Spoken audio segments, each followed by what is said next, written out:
The olive oil production chain generates organic residues that must be managed correctly to prevent environmental impacts.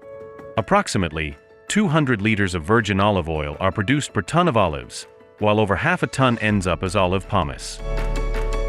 In 2021, we've launched the 4BIOLIVE project together with different universities and research centers from the Mediterranean region.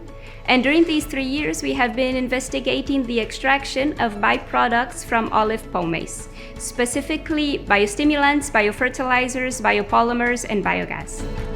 The first 3 of them can be applied in agriculture for increasing crop productivity, specifically under stress conditions due to climate change, while biogas is a renewable energy source which has been promoted in many European countries. Our role in the project is to recover the biogas after the extraction of valuable compounds from olive pomace by our project partners. However, olive pomace should better be co-digested with complementary substrates, for instance pig slurries.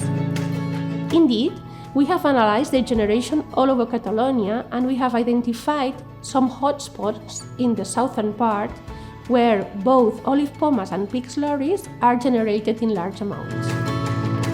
The good thing of biogas production is that it can be implemented at the end of the process in a biorefinery approach, and this strategy may be applied to other agroindustrial sectors. The circular economy involves reducing wastes to the minimum. It is the basis for building the agriculture and food of the future, more sustainable, more resilient, and more circular.